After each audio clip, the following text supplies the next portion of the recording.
Howdy Seomoz, welcome to another edition of Whiteboard Friday. I'm Cyrus Shepard here at the world famous Seomoz studios.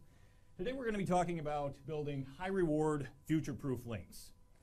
There's a lot of comments and discussion in the SEO world today about what link strategies work, what don't work, and I want to kind of shift the focus away from what works now because Google keeps changing what works now, and I want to shift the focus into what Google is rewarding to get the most bang for our buck from the links that we're building. The last year has been really brutal for links. It used to be prior to 2012, SEOs would say, links can't hurt you. You know, Google would say, links can't hurt you. There was no worry about negative SEO or building bad links. They may not work that well, but they wouldn't have a negative effect.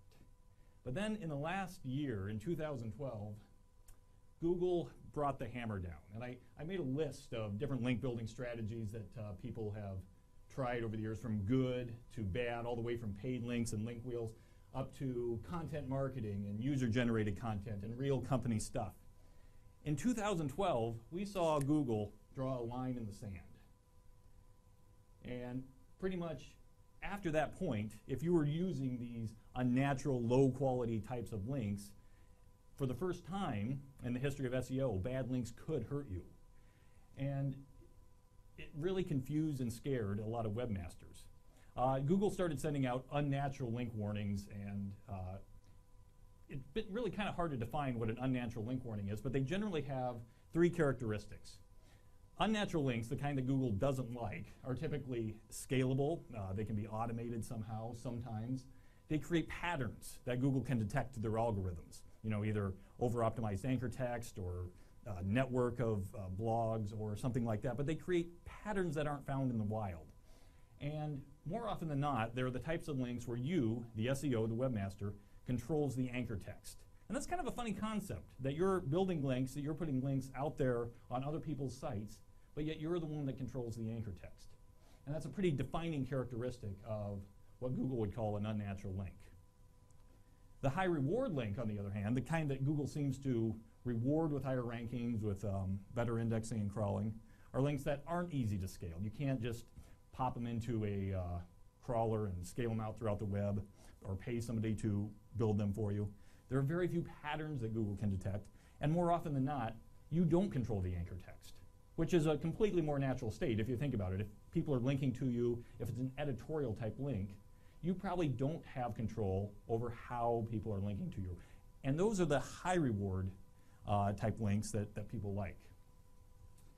One of the hardest things that I do as an SEO, people come to me, they ask for consulting, is talking to webmasters that have been building up their site, working hard, building up their family business for a year, 5 years, 10 years, and doing the things that worked, and then all of a sudden, the hammer's laid down, and they're done.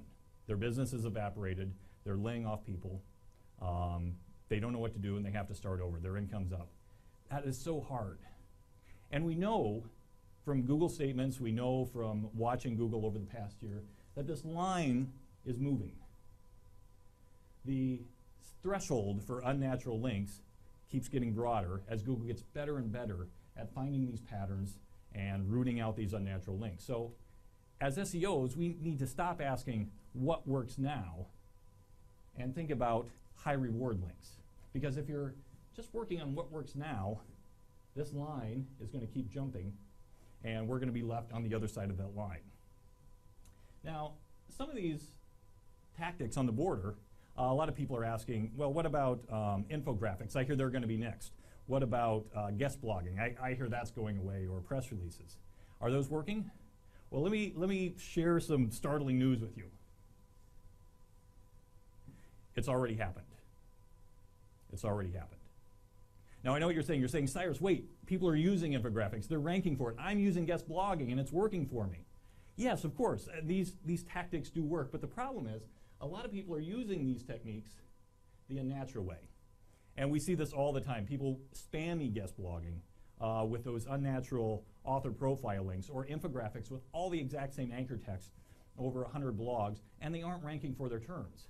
But the people who are doing it the right way, using these on-the-border techniques the natural way, those are going to work every time. And they're not only going to work every time, but they're high reward, and Google's going to continually encourage this sort of behavior. But as an SEO, as a webmaster, how do we know if our technique is working or not? Well, Google doesn't care about the type of link building you do. They care about the implementation. So it's never a matter of comment spam, because you can make comments on blogs. That doesn't make it spam. But when you scale it, when you create patterns, when you use unnatural anchor text, it's the implementation that matters and not the method itself. But there is one rule. I call it the golden rule. How do you know if you're building high reward links or unnatural links? 80% of the time, the golden rule, move over here, sorry Nick, you want to pursue links where you do not have control over the anchor text. If you stick to that strategy, 80–90% of the time, you're going to be building links that are high reward. Not just what works, because what works, you know, it may work, may help you a little bit, but high reward links, not all links are created equal. Different links help you in rankings much more than certain types of links. So we want to focus our link building here, pursuing links where you don't control the anchor text. Now, a link builder that I really admire, Eric Ward, he's been building links ever since this industry started, 10-year career. He's one of the most sought-after link builders in this industry. I'll link to him in the post below. He has never been affected by any of this, and he's never had to ask for links removed, whatever. How has he done it? When he builds links, he has never once asked for anchor text. Never. He can ask for a link, but he never demands the anchor text. And when he started doing this years ago, that was unheard of. But it has rewarded him today, and all of his links has been in this zone. His clients are very happy, and he used to have a newsletter. I think if he still does, it's well worth subscribing to. The cool thing about this strategy is, though, you don't have to give up any of your techniques. You can still use the same techniques you're using, and it applies to any method of link building that you want. I brought up some examples right here. So you're doing infographics. You don't have to give up doing infographics. You can turn these links, which are potentially unnatural, into high-value links. So the old way of infographic links was you put the widget in, right? And it had the exact match anchor text, and it got spread out to 100 blogs. But you know, that can trigger penguin penalties over optimization. So the smart way of doing it, and the way I would recommend now, if you want to be more clever about it, is you rotate the anchor text. Mike King of iAcquire wrote a great post a few weeks ago about how to rotate anchor text in WordPress, and there's a WordPress plugin. Sorry, the plugin is for WordPress. Mike King wrote about different implementations. I'll link to that in the post below too. But if you really want to future-proof your links, keep it in this natural zone, because maybe even rotating anchors can create some patterns. So if you really want to future-proof your links, the way you do it is you just simply ask for attribution. You don't use a widget or a text box. You just simply give the file to someone and say, here, download this, link to us, and please give us attribution. Or use Google reverse image search to find who's already posting your infographic and reach out to them and ask for the link. And that way the anchor text becomes natural and you don't control it anymore. So high-value anchors. Press releases. Press releases have gotten a lot of bad rap lately. Matt Cutts saying that press release links don't add a lot of value. The old way, and this is because people abused them, people spammed them. You would have exact match anchor text in those press releases going out to dozens of low-quality sites, and wham, you're not going to rank for that phrase. So the smart way to do it now is in your anchor text in the press release. You just use your URL, example.com, seomoz.org, or use something branded, Seomoz. But the smart way to do it, the high-value way, is you're not using the press release for links at all.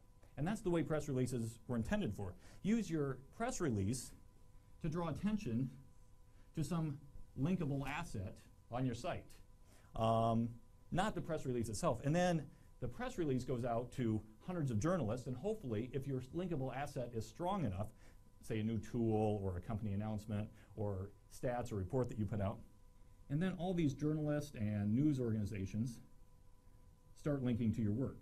So it's not the press release you want links from, it's your linkable asset. And if you don't have a linkable asset, now's the time to start working on one, because they earn more links than anything else. And I'm going to say guest posting, skipping one here. Guest posting. Guest posting is a huge topic. A lot of SEOs are recommending it as one of the #1 tactics for 2013 as a way to build links. But guest posting can also get you in trouble. And it's the old way of doing it. You have this over-optimized anchor text in that author profile box.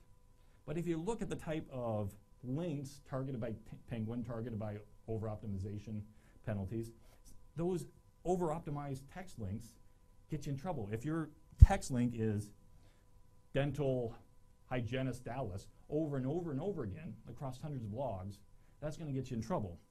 So the smart way to do it is, Kate Morris wrote an excellent post last week about how to format these links in guest post. And basically, you don't want to use exact match money keywords for your anchor text if you're going to be repeating them over and over and over again. But the really smart way to do it is sort of like the press release. A natural anchor text in the middle of the guest post that links to your linkable asset. Say you published a report, or you have a new tool, or you have an infographic. This is what you should be linking to. And if you don't have that, you should create that first before you write your guest post. Don't just link to your blog, don't link to your company website. Create something on your company website that is valuable, that is related to your guest post that you want. And finally, outreach. General old writing emails asking for links. I learned a lot about this from Rand Fishkin, who's not here today. And Rand doesn't ask for a lot of links, but he's a very clever link builder.